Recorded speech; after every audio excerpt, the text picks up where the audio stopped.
His Excellency Mr. Lloyd Gabriel Pascal, Ambassador, Ministry of Health and Environment of Dominica. Your Excellency, you have the floor. Thank you very much, Madam President. Excellencies, it is an honor to be here in Copenhagen, and from the onset, I wish to convey the gratitude of the Dominican delegation to the government and people of Denmark for the great hospitality which has been accorded to us, as well as to the Secretariat for the excellent arrangements for this historic COP15 and COP15 in this beautiful city of Copenhagen.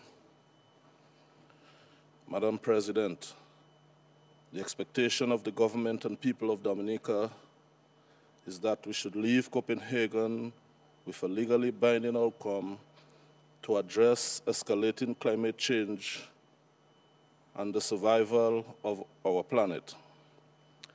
We join our sister member states of AOSIS and ALBA in the demand for the limit of global warming to well below 1.5 degrees centigrade and for stabilizing the concentration of greenhouse gases in the atmosphere at well below 350 parts per million of carbon dioxide equivalent.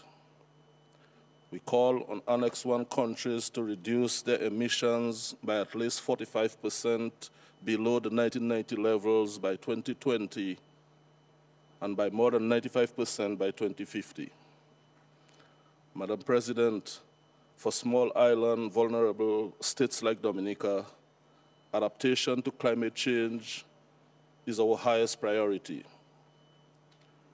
It is instructive to inform the parties that last June, the United Nations singled out Dominica as one of the 4 most vulnerable countries in the world.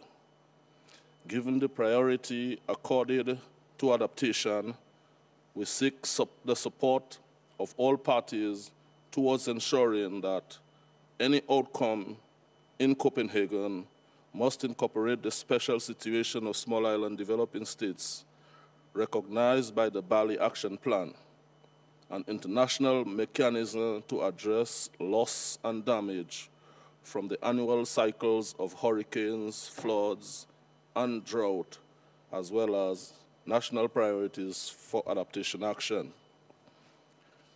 Madam President, the most critical element in the Copenhagen outcome must be the financing mechanism for both adaptation and mitigation actions.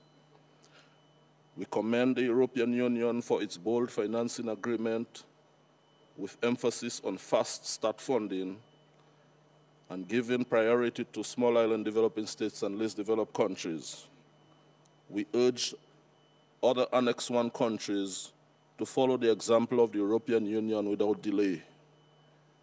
In the short term, we believe that it is preferable for our partners to utilize existing delivery mechanisms of the United Nations system, the Global Environmental Facility, and the World Bank and regional banks. Whatever delivery mechanisms on which we reach consensus, it will be critical. It will be critically important that the funding resources are not constrained by onerous bureaucratic bottlenecks. For the long term, the COP must give consideration to the creation of a new fund with a fair and balanced representation in its governance structure, while also ensuring the reform of existing institutions. Finally, Madam President, we expect from Copenhagen an outcome that will give hope to the people of Dominica and ensure a secure future for generations to come. I thank you.